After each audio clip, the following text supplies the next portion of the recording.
Hi students, good morning once again. Once again, we are meeting it for the first time. So anyway, first of all, my name is Gautam Jain and I'll be teaching you this chapter which is known as Matter in Our Surroundings. Now how will this work? Every single day there is going to be either one or two lectures, as in today there is going to be this lecture. Okay, and every single day then of course we'll be forming a group on WhatsApp, so we'll be adding up your numbers and post then this particular lecture, then there is going to be a sheet. Okay, it can be sometimes a multiple objective type question sheet, it can be a subjective type question sheet, then you need to write or by the way do the homework, and that's all. And don't worry, the homework is not going to be huge, it's not at all going to be lengthy. जो lecture भी होगा वो hardly 30 minutes का lecture होगा, but आपको उसको बहुत ढंग से सुनना है. जब आप उसको बहुत ढंग से सुनोगे उसके बाद में आपको बहुत सारे की पॉइंट्स मिलेंगे. तो if you want you can write them in the register, और एल्स मैं आपको व्हाट्सएप पर ही आपके वाले ग्रुप को नोट्स भी आपको शेयर कर दूंगा. So if somebody wants that their number should also be added, then please do write in the comment section. Okay, so then we can add up your number and then we can send up the PDF notes. Or every Sunday there is going to be a test on that particular topic. It can be on science, it can be on maths, it can be on anything. So for today I am only posting one lecture, but tomorrow I'll be posting once again the same lecture on matter in our surroundings, and I'll be posting one more lecture on mathematics. Okay, so I think there would be hardly around 15 and 20 questions जो आपको solve करने होंगे, बल्कि मैं कोशिश करूंगा उससे भी कम करने के लिए. And don't worry, it is very very simple chapter, and science and maths is either way very simple. Social और इंग्लिश तो उससे भी ज़्यादा सिंपल है. आप बोलोगे सर सबको यही लगता है, ऐसा नहीं है. Trust me, it's very simple.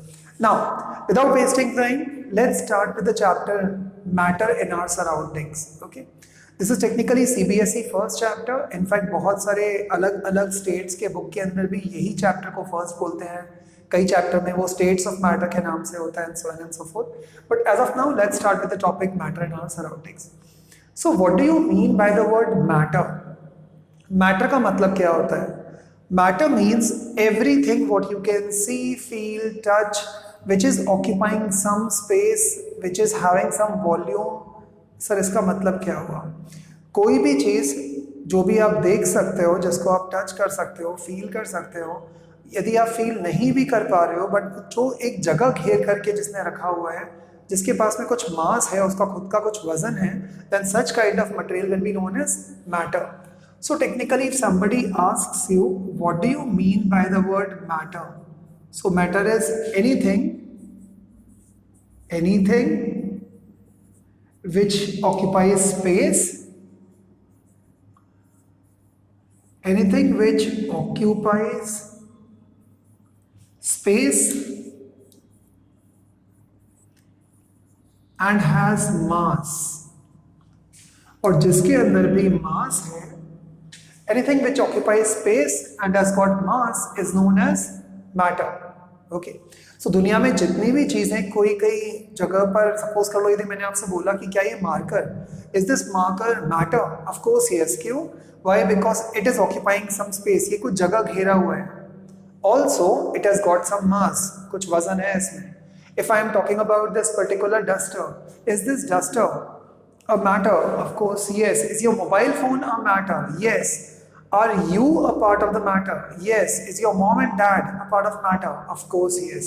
So दुनिया में आप जितनी भी चीज़ों को टच कर सकते हो, फील कर सकते हो, जो चीज़ें आपको दिखाई दे रही है या नहीं दिखाई दे रही हैं, बट जिन्होंने भी कुछ जगह घेर के रखी हुई है, क्या वो मैटर है? Of course, yes.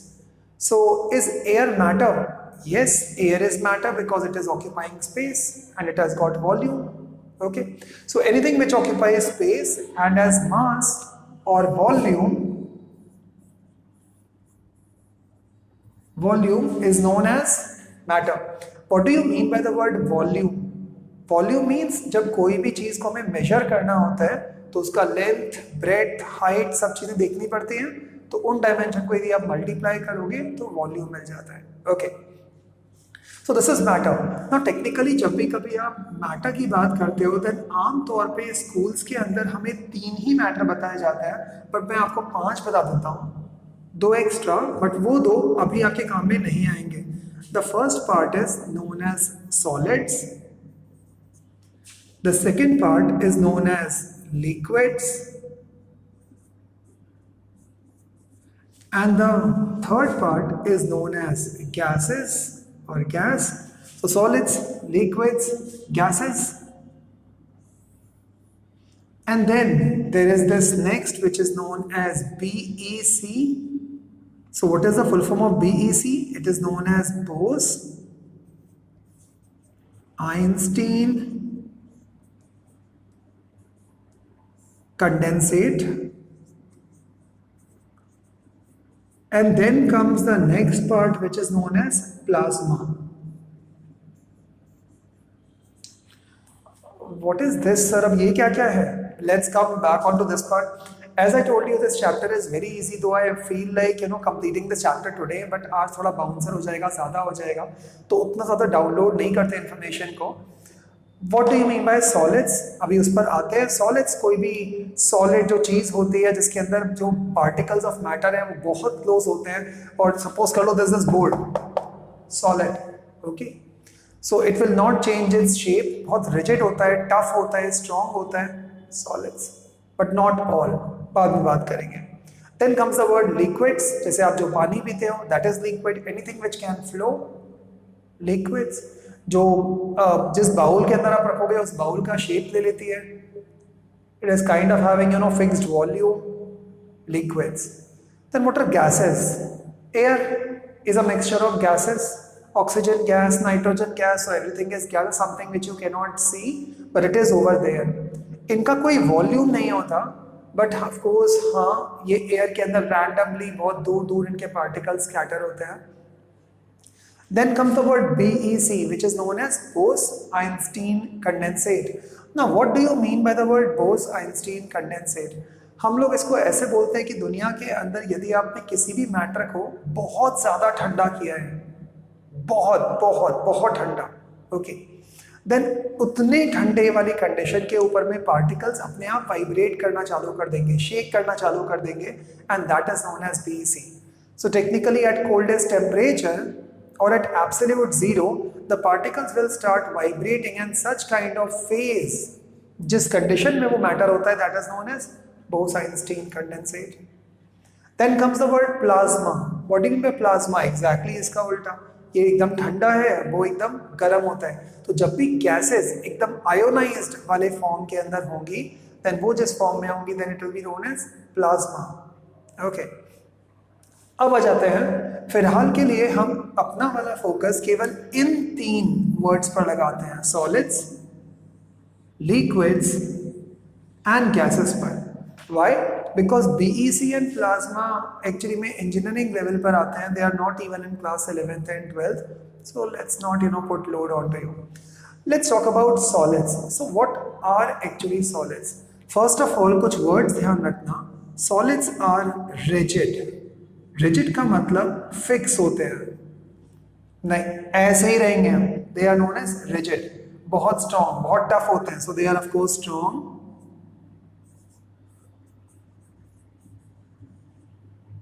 They are incompressible, इनको आप दबा नहीं सकते हो, इनकम्प्रेसिबल। सपोज करो मुझे आप में से किसी एक स्टूडेंट को कंप्रेस करके एक छोटे से बैग में भरना है, क्या मैं कर सकता हूँ? अब बोलोगे हाँ हमने पाँव फोल्ड कर दिए, नहीं नहीं, एकदम ऐसे कंप्रेस किया और एकदम छोटे से हो गए, नहीं कर सकते। Okay, so such kind of things normally are known as solids because they are normally incompressible.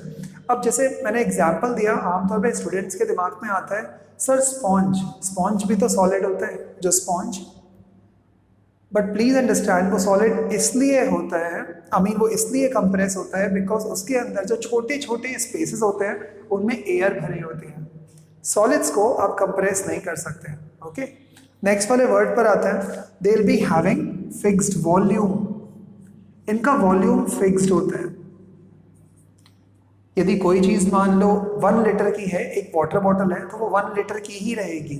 ऐसा नहीं होगा आपने जोर से हवा उसके अंदर भर दिया तो वो 1.5 लीटर की वाटर बॉटल बन जाएगी। It's going to be the same part. या आप मान लो आपके पास में जो घर में जो जिस बेड पर सोते होगे, उस बेड पर आप सो रहे हो और मालूम पड़ा उसका वॉल्यूम बढ़ गया, ऐसा नहीं होता। Okay, so volume would be fixed. Then comes इसके जो पार्टिकल्स होते हैं सॉलिड्स के, ये बिल्कुल एकदम आजू बाजू में चिपक चिपक करके लगे होते हैं, like this. There absolutely very very close to each other, बहुत पास पास में, समथिंग लाइक दिस। इनके बीच में स्पेस ही नहीं होता, तो इसका मतलब है क्या हो जाएगा, द इंटरमोलिक्यूलर स्पेसेस। अभी मैं आपको इसका मतलब बताता हूं। इंटर मॉलिक्यूलर स्पेसेस और इंटर एटॉमिक स्पेसेस भी बोल सकते हो। इनके एटम्स के बीच में जो स्पेसेस होंगे वो बिल्कुल क्या होगा, very low, very small, very low, very near. So intermolecular spaces are very very small or they are very very close to each other. Okay, next, इनके अंदर जो अट्रैक्टिव फोर्सेस होते हैं, फोर्सेस मतलब ये आपस में एकदम चिपके हुए होते हैं। सो दोज मॉलिक्यूलर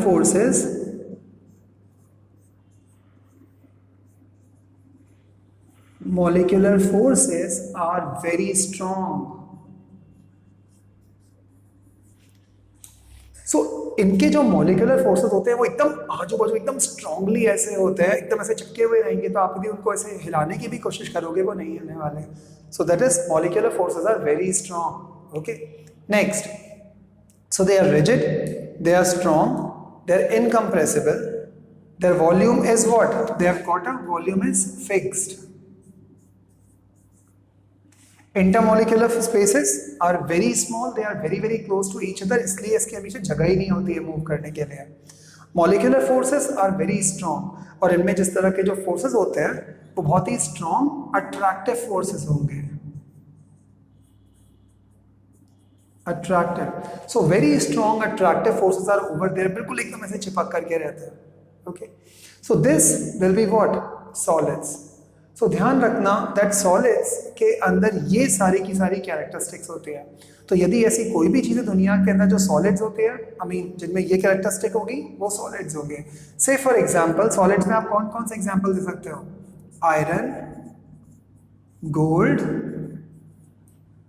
जितने भी आपके सारे के सारे मेटल्स हैं, all of those will be what, kind of solid, except of course mercury. So यहाँ पर कुछ एक्सेप्शन भी होते हैं। For example accept,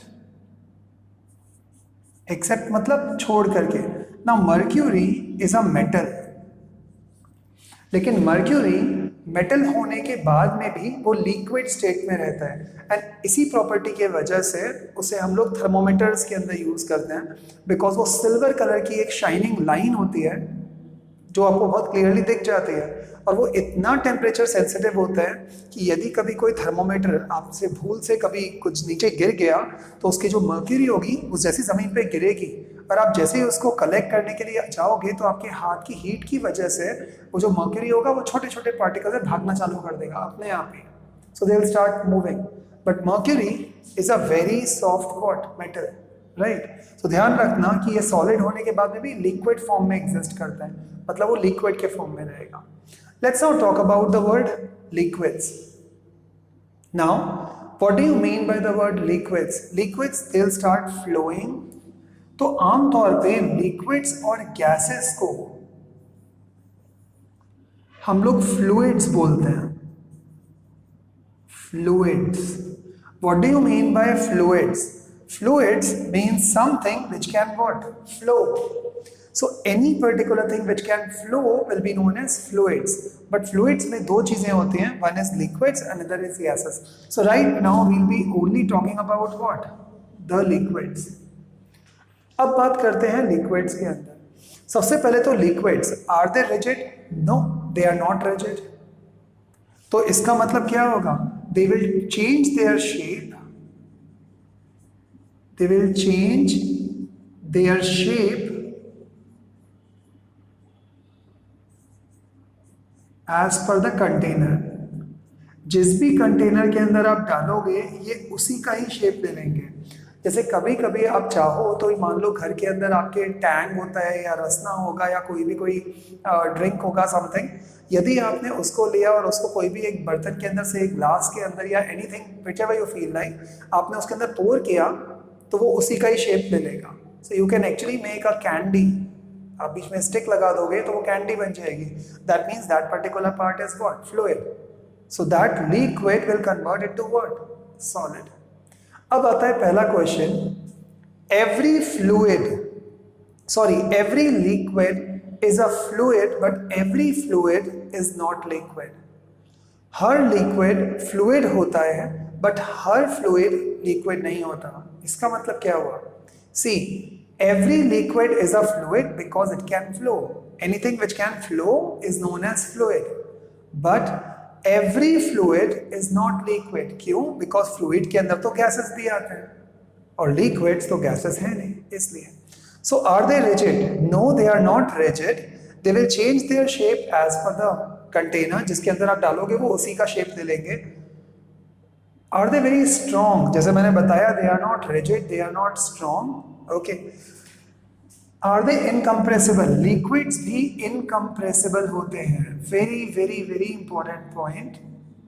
Liquids are also incompressible। But sir, how come liquids are incompressible?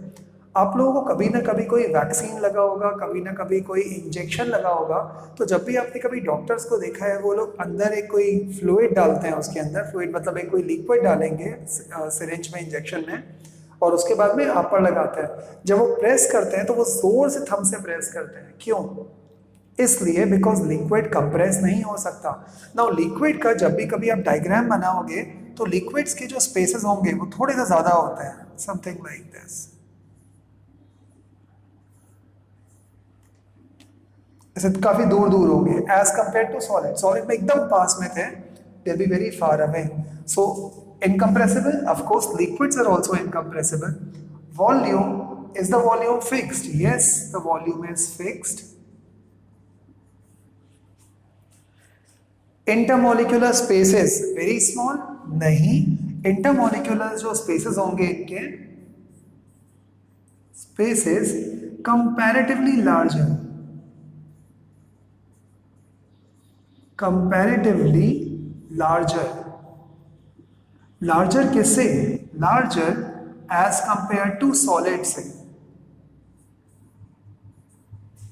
सो जब भी कभी आप बात कर रहे हो कि इनके इंटरमोलिक्यूलर स्पेसेस इससे तो डेफिनेटली ज्यादा होंगे बट गैसेस से काफी कम होते हैं। ओके, तो इसका मतलब है ये एकदम बीचों बीच में आते हैं, सॉलिड से ज्यादा, गैसेस से कम। Then molecular forces, they are attractive in nature as usual, but are they very strong? No, they are not that strong as compared to solid, but are they stronger than gases? Yes। तो मान लो कभी किसी ने question पूछा that liquids would be having stronger attractive forces in their molecules as compared to solids, true or false? तो आपका answer होगा common sense, it's false. क्यों? बिकॉज लिक्विड्स के अंदर जो अट्रैक्टिव फोर्सेस होते हैं वो सॉलिड्स की कंपैरेटिवली वीकर होते हैं, बट गैसेस की कंपैरेटिवली ऑफ कोर्स स्ट्रॉन्गर होंगे। तो किससे कंपेयर कर रहे हो उस पर भी डिपेंड करता है, राइट नाउ। तो ध्यान रखना ये टेबल बहुत बहुत कॉमन है। तो immediately after the lecture, I mean once this particular lecture will be posted on net, I will try and make a group of you and then I will try to post notes on it. आप केवल एक बार बस आपको ये lecture देखना है, notes को आपको बिल्कुल लर्न नहीं करना है, जस्ट रीड करना है। एंड आपको आज जो होमवर्क मिलेगा 15 मिनट्स 20 मिनट्स का वो करना है, एंड देन पूरा दिन आप कुछ मत पढ़ोगे तो भी आपका काम हो जाएगा। You don't need to do anything at all, trust me. So technically I will be teaching you science, I will be teaching you maths, I will be teaching you social, I will be teaching you English. I can't teach you Hindi. मतलब यदि मैंने आपको हिंदी सिखाना चालू किया तो आप लुढ़क जाओगे। एनीवे, खैर, so let's now move back on to the part of gases. Now gases are also a part of fluids। gases भी fluids के ही part होते हैं, but gases liquid से completely different होते हैं। क्यों? Let's see। gases में क्या क्या characteristics हो जाएंगी? Are they rigid? ये रहा गैस हवा में, क्या ये rigid है? नहीं। तो इसका मतलब है gases are, they are not rigid।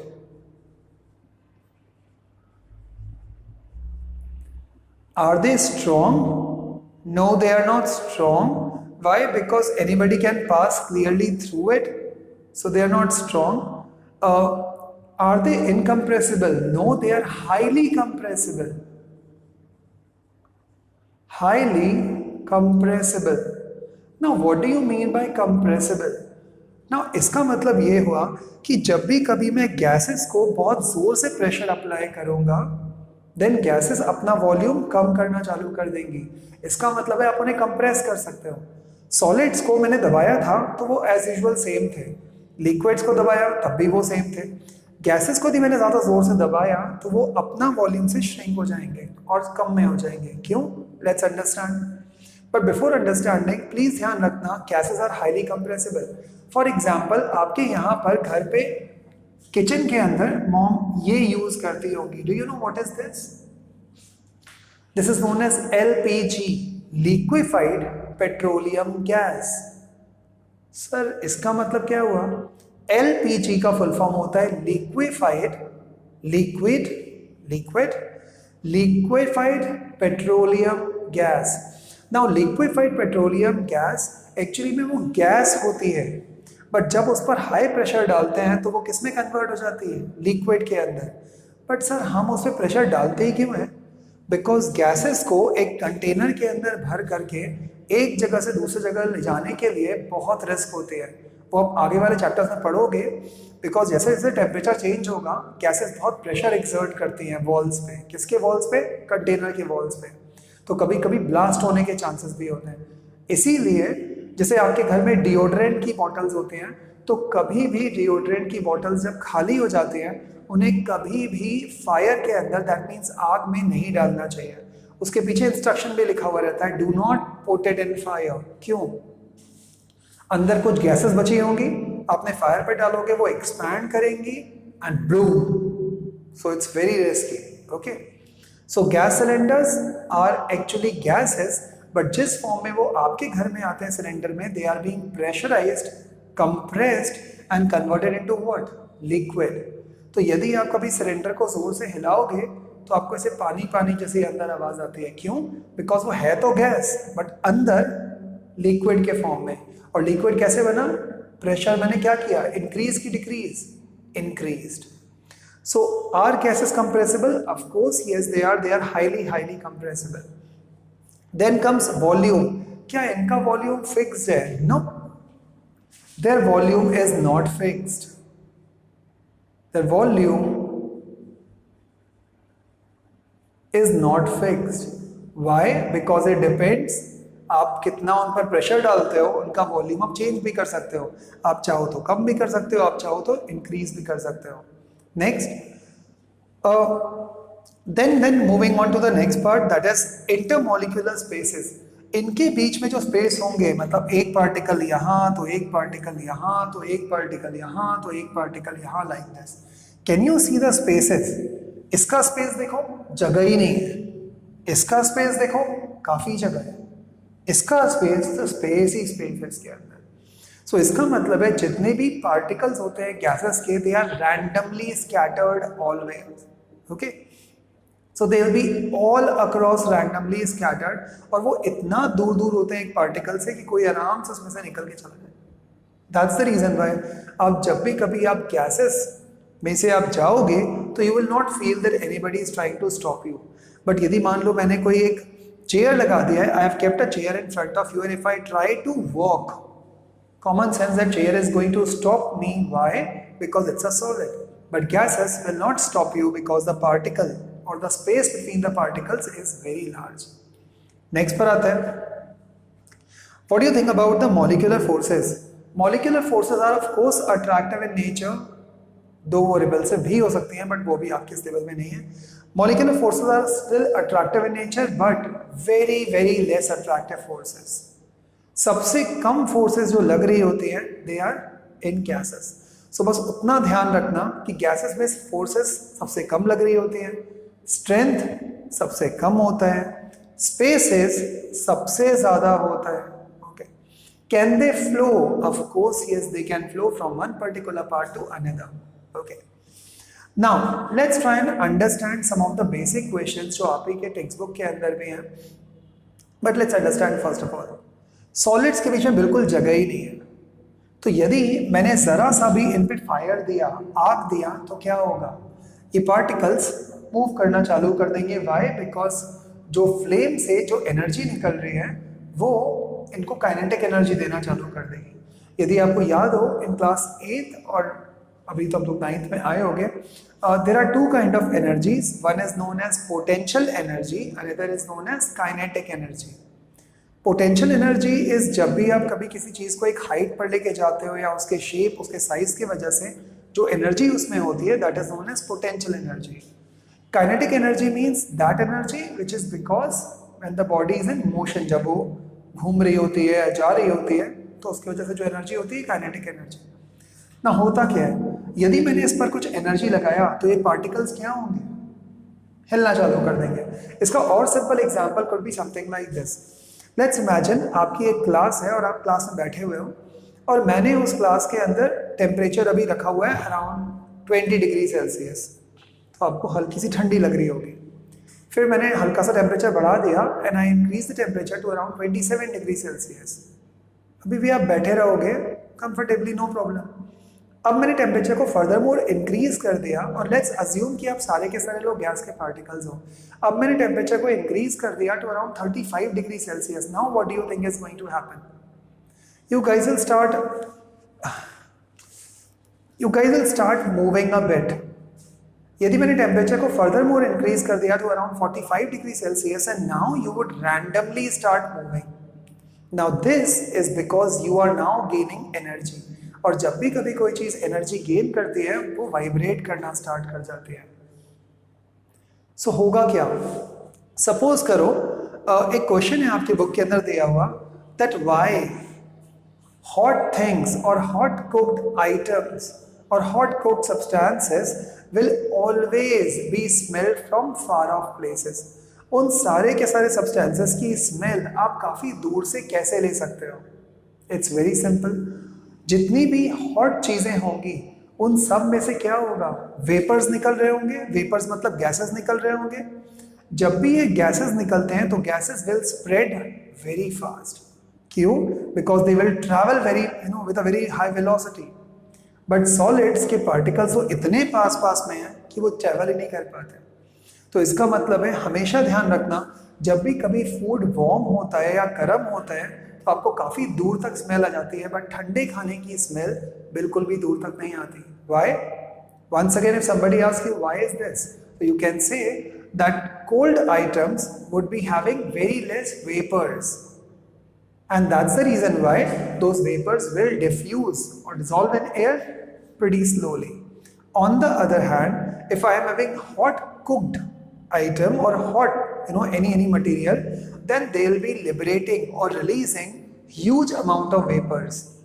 जब ये huge amount of vapors gases से mix होंगे तो वो काफ़ी दूर दूर तक चले जाएंगे। Another simple example can be, आपने एक रूम के अंदर अगरबत्ती को आपने लेटअप किया, जलाया। थोड़ी देर में आप देखोगे विद इन अराउंड 4, 5, 10 सेकेंड्स पूरे रूम में उसकी स्मेल आना चालू हो जाती है। क्यों?